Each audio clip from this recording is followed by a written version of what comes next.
Welcome to another episode of The Inquisitive Analyst. I'm your host, Marcus Udique. And well, it's the show where we chat about business analysis and project management, and of course, the challenges and the triumphs within those fields. It's inspiring, and of course, it's very much inquisitive. My guest today is a business analyst, consultant, and career coach. His experience in business analysis, or business and systems analysis, really includes industries such as the financial services, container shipping, health and safety, defense and postal services, even emergency services. He's also the Vice President of Marketing and Communication for the IIBA New Zealand. Please help me welcome to today's show, Paul Benn. Welcome, Paul. Oh, thank you, Marcus. Really a pleasure to be on your show, and I'm really looking forward to the next hour we have together. Yeah, thank you for the introduction. You're welcome. I feel like it needs to be a drum roll. No, that's good. Actually, what I really want to thank you for is joining us from Wellington, because the time difference, I think it's about a 14-hour difference between Wellington, New Zealand, and Calgary, Canada. So this is absolutely fascinating, and I thank you for your time. It's a pleasure. It's a Sunday afternoon here, so it's all good. Oh, that's perfect. Excellent. So let's start off by asking the probable question: what was the incentive for you to approach business analysis as a career?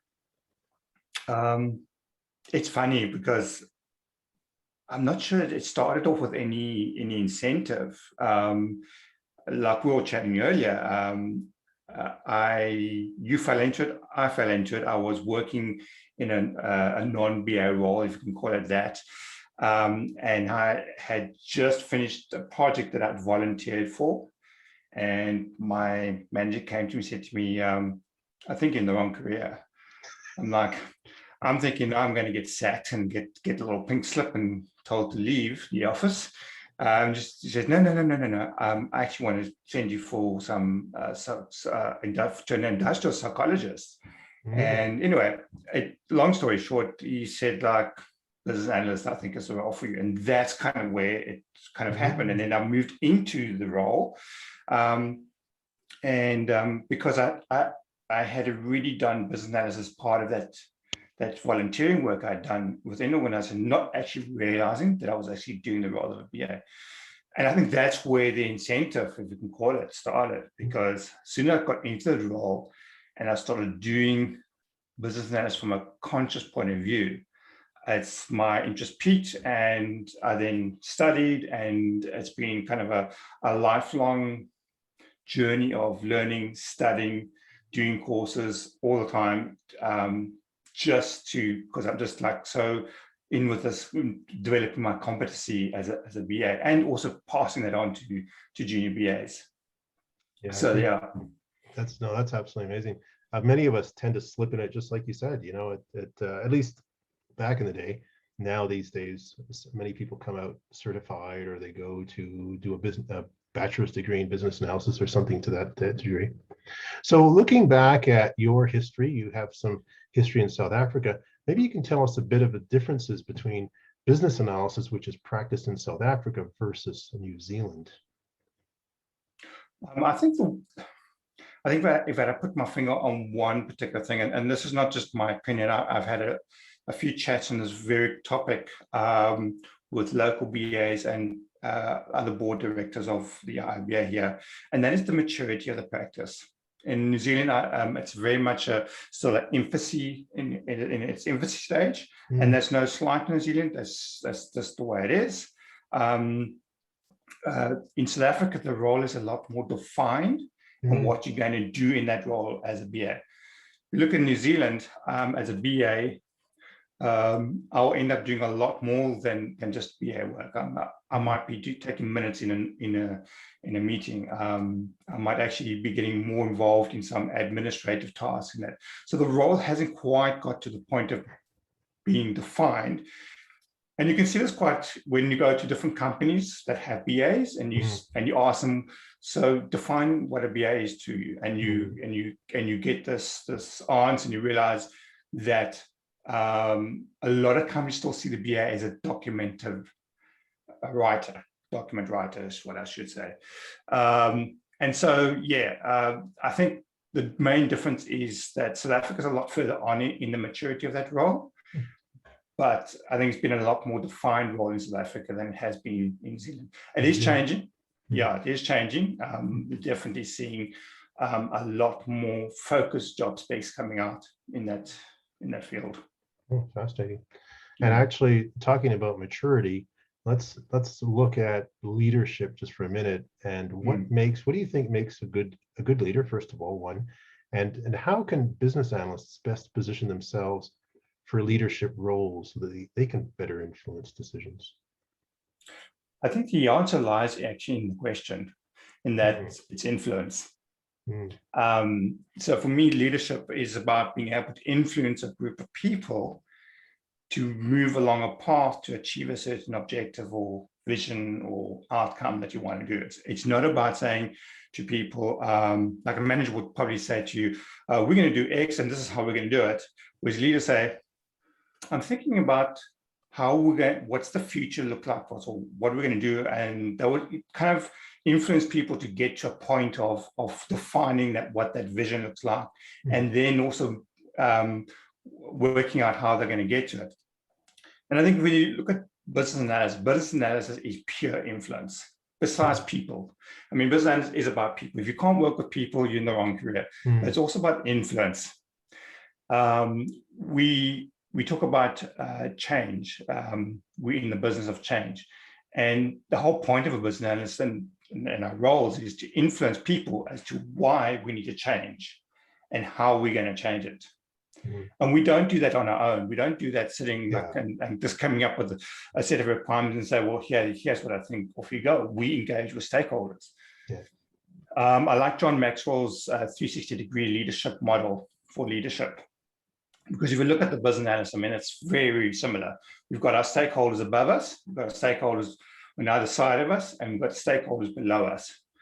And you need to be able to influence those different stakeholders. And the trick here is that influence is not just a one-size-fits-all. When you're talking with a C-suite, it's a very different language and different type of information you're doing to influence versus someone you're talking to who's lower than you, maybe like a junior BA if you're a senior BA.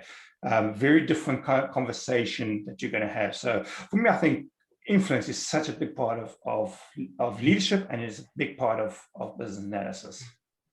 Yeah, I think one good part of influencing is also, at least in my experience, get to know the person, create that connection, like try to connect that level of trust, right? That's sort of key for me too. And that comes just from casual conversations and, maybe having a coffee or two, sitting down and talking about what you're doing, weekly or daily. And before you know it, you've created a good enough trust and you can help build your leadership, your influence that way. At least that's one way that I agree 100%. Like I said earlier, I mean, the other big aspect of business analysis is people. You've got to be able to work with people. The project I'm busy working on at the moment, I've built relationships even with the front desk people of the organization, because when it came to us actually doing a survey, we used them quite a bit in that gathering of that information. But because I had built that relationship, it was so much easier to get it done. Yeah, no, that's true. Yeah. I was thinking of, you build a degree of what they call legitimacy, like it's sort of this unofficial authority, if you will. It's not written, it's just implied, but you can't get people to do things unless they trust you, and they can't trust you unless you built some degree of legitimacy. Yeah, I think that's true. So let's talk about some other aspect of business analysis, the business analysis core concept model. How can we as BAs use that to our advantage? Business analysis core concept model. First, I must say, it surprised me the number of BAs that don't know about the core competency model, and it's something that I really think is such a valuable tool, especially if you're wanting to move further up that ladder of influence that we talked about further. So the two aspects of the core competency model that for me help us in becoming better BA leaders and influencers, if I can put it that way. So if you look at the core competency model, it has these 5 different levels. So you go from where I'm aware about business analysis, I'm aware about concepts and stuff right up to the strategic level, where you can be kind of the person who actually challenges the status quo, the person that is asking, because why are we doing that? Why are we doing it that way? And what I like about that is that it actually talks you through the skills and the competencies that you need to move through those different levels from A to B to the top one. So that's one way that I think it's very useful for us as BAs. If we want to get more influential in our job, you talked about legitimacy earlier. You want to have more legitimacy, competency model can help you move through to that strategic level where you have more legitimacy. The other side of the competency model, when it comes to understanding things like communication and behavioral skills, are two areas of business analysis that I really think are overlooked by the industry. The BABAC has, a chapter devoted to them, and that's great. But there's so much more to it than just being able to communicate and behavioral skills.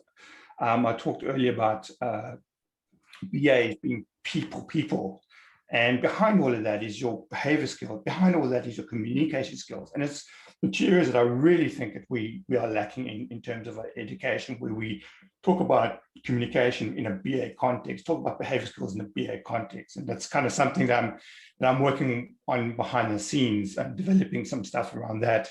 So watch this space. But I think if you look at the competency model and you want to look at those two areas to build your holistic BA skill set, which is not just techniques and knowledge areas, but also the softer skills around it, the competency model is a great way to actually understand where you're lacking and to build that kind of pathway of learning for yourself. Yeah, I think that's good. Long way to say a few things. Yeah, no, it's good. I think it's great. Actually, we were talking earlier before we got on the call, but about your book, your ebook. Maybe you want to mention briefly about that. Go ahead. Yeah, sure. So one of the things that I get approached a lot to do as in my role as a BA coach is people who approach me to how do I get into my first BA job. And the biggest thing, the obstacle that people face is it's the chicken and egg kind of story. I need the job, but the job needs experience, but I need the job to get the experience. Yeah. And so you end up in this like circle. Well, where do I start now? Because I can't get the job because I haven't got experience, and I need the job because I need the experience. And I think people they approach this incorrectly. And yeah, okay, you've gone and you've studied, and maybe you've started to do certification and all that, and that's all great. But when you're going for a job, you need to display the experience you've got in the skills of business analysis. Now, it's very interesting. The BABAC talks about what is a BA, and it doesn't say it's any particular role. It says, do you do the job of a business analyst? Do you do the activity of business analyst? And that's the key for me. The key is, no matter where you are, whether you're in a sales role or whether you are sitting in an admin role, what can you do in that role in that particular time to build the experience? And then also look at your CV and your LinkedIn profile to build your brand that says that I not only call myself a BA, but I walk like a BA and I talk like a BA. And so my ebooks, I like that. I was going to say like crack like a beer, but yeah, they didn't quite ring out well. But that's what my ebook's about. It's 13 strategies of how we can move ourselves towards that end goal of getting the BA role. Yeah. I think that's pretty good. It's certainly something that's much needed. But I've heard from quite a few people who've contacted me asking, how can I get into this role? I don't have the experience. So, I mean, something like your ebook could definitely help to solve that issue. Yeah, for sure. Yeah. So how do we, as BAs, ensure that business initiatives are aligned with organizational strategy objectives? This is something that's sort of key to not all BAs, but certainly some. So how do we as BAs ensure that business initiatives are aligned with organizational strategy? I mean, the quick and dirty answer is requirements traceability. Being able to link your requirements back to your objectives, and any BA worth their salt will be doing some of that. Being able to say this requirement links back to this objective. If I can't link it back to that objective, which comes from my strategy planning, then I need to question why the requirement is there. But I think if you look at, I don't know if you've read the Agile certification book at all from the IIBA, but yeah, so I did my no worries, do it now. I should, yeah, I definitely will after this call, yeah, for sure. I did my Agile certification last year, and it talks about the 3 horizons: the strategy horizon, the initiative horizon, and the delivery horizon. So the strategy is in Agile, where we develop our strategy initiative, where we develop the programs, and we're going to develop the strategy, and then the delivery is where we actually build the product or the service. What I like about that is it talks about the feedback loops between that. And it talks about when strategy gets feedback from initiative, who in turn gets feedback from delivery, it feeds up all the way up the chain. And so you're always creating this feedback loops. And in every one of those feedback loops, we are doing obviously retrospectives, and we're doing sprint reviews and all of that.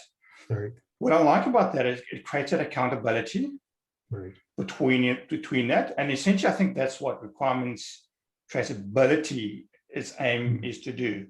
So it's always making sure that you see the bigger picture, and you see the long term, and you see the medium and the short term, and you are making sure that there are feedback loops between everything, and making sure that for every requirement, you can match it back to some objective. Yeah, that's actually quite good. Actually, talking about Agile, since we were talking about Agile, how can we make the daily stand-ups more productive as BAs? How can we make, or even maybe even as a product owner, perhaps, but BAs in particular, I guess. Daily stand-ups. Okay, I'm going to be a little controversial here and say that I don't believe stand-ups should be productive. Okay, all right. That's okay, all right. Yeah, okay, and I'll tell you what. So stand-up, I mean, should be no longer than 15 minutes. Okay, and you answer 3 questions, basically. What did I do yesterday? What am I doing today? And what are my blockers? What are my obstacles? So in that, if we make a stand-up productive, we run the risk of overcooking it, and it loses its purpose. Its purpose is really to make sure that the whole team is on par with it, and the whole team knows what each other's doing and what problems each one is facing. That's what it's about. From the stand-up, productivity should flow. Okay. So that's why I say stand-up is it shouldn't be productive. It's really just a meeting to start where we're at, what do we need to spend time on, and then outside of that, productivity flows. It's a conversation, it's some sort of workshop or something that comes. So yeah, sorry, I'm gonna be a little controversial in that one, say like. Well, that's okay, that's good. But you know what, I have a feeling too that it depends on the size of the stand-up too. Maybe if you had larger ones, it's slightly different. But yeah, I know what you mean. I'll have to just go back and think about that. But you're right. I've been in some that haven't been as productive, and some that are slightly faster. But you're right. It's a place to think and ruminate. I mean, let's think of it this way. I mean, if you've got a stand-up that's 15 minutes, and then you've got a stand-up that's an hour long. Yeah. Then what is the hour-long stand-up? It's a meeting. It's no longer a stand-up. Yeah. No, that's true. No, that's true. Yeah. Hasn't become that productive. True. No. So let's look at some effective ways to best assess business processes. Any ideas on that? Kind of links in with my test planning that I run with users, and that is so when I look at my process, and I've got it all up and running and looking at and it's designed, I normally have, whilst I'm doing that, I'm busy building test scenarios around it. Okay. So kind of I'll look at the happy path, and I'll look at the exception path and the alternative path, and I'll build scenarios around that. And then I'll sit with a team, and we start to run those scenarios to the processes. And you've got to automate a system like it makes it so much easier. I've never had the joy of working with any automated. So all of it's been manual. But I think when you actually are able to sit and run a scenario through a particular process, actual live kind of data, and say, I input this, I do this and these activities, and I should come out with this. You start to see gaps. You start to see where issues are going along. I find it quite useful when I'm doing it with the people actually doing the process. And very interesting, because you very often get the comment like, oh, but we've always done it that way. Now you sit with the process. You sit with the process and you run something through and you hit a snag or you hit a problem, and the person says, oh yeah, that always happens. And suddenly it is dead quiet. Okay.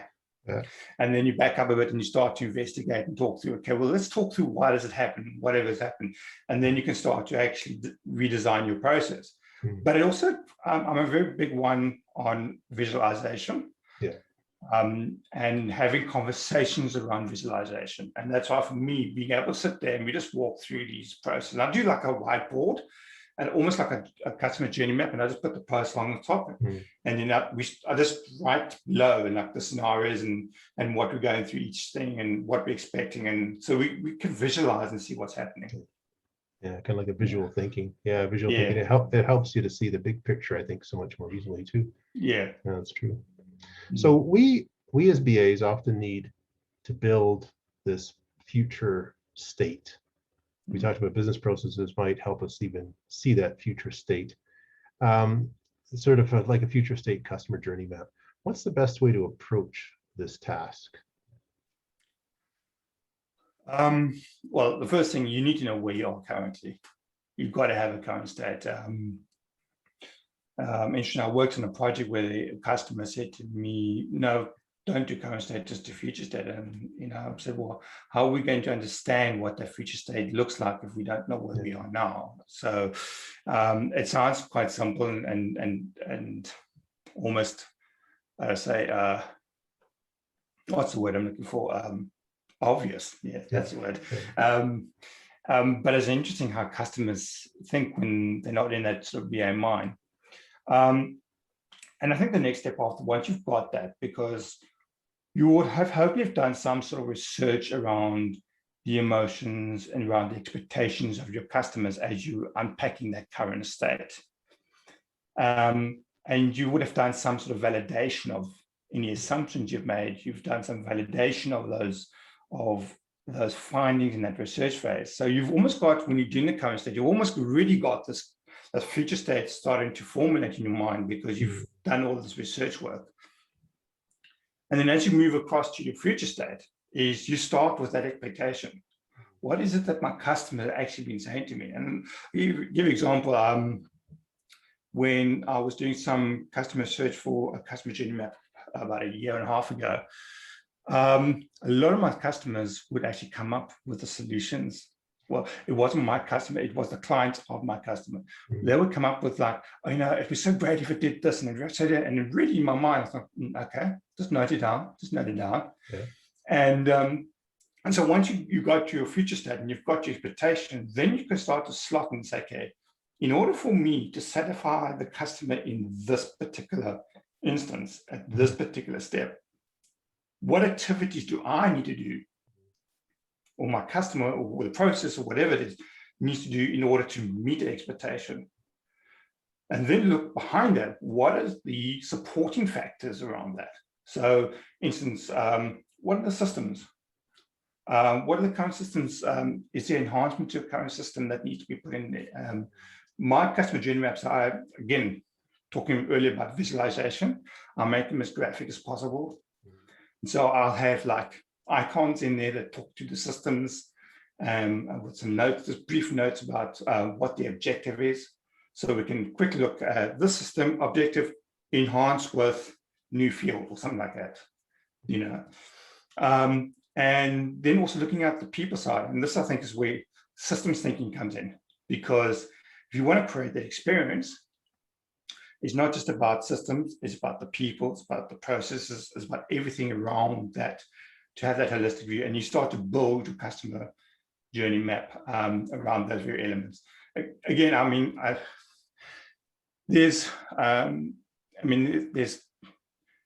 I don't stick to the standard format of a customer journey map.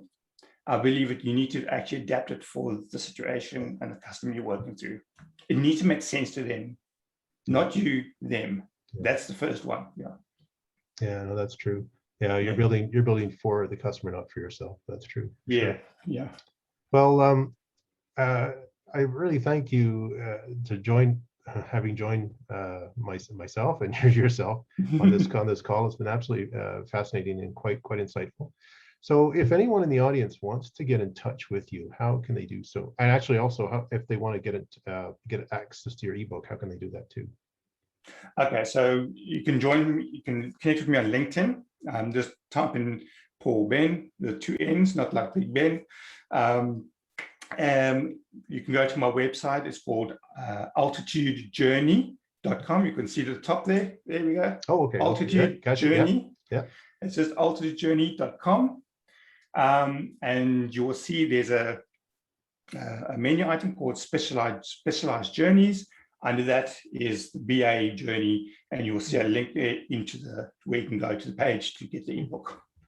All right. Yeah. Fantastic. Great stuff. Great. And let's not forget about advertising your talk you're doing for us in New Zealand. Oh, right. Yes, I will be. Yes. Yep. I believe it's going to be September 13th for me, but the September 14th for yourself, I believe. Yes. Yeah. I'll be talking about the brown cow model, I believe. I think that's the topic. Yes. I've got so many speaking events, I forget which is which, but it's on a sheet. I've got it on an Excel sheet, so I can't forget. Yeah, definitely. We'll for sure see you there on September 14th at New Zealand time. Well, thanks so much for the conversation, Paul. This has been quite insightful. I appreciate the time. That's a pleasure. Thanks very much. And thank you for the time afforded to me. Really appreciate it. Yeah, you're welcome. All right. Well, have a great day. You too. All right. Thanks. Take care. You too.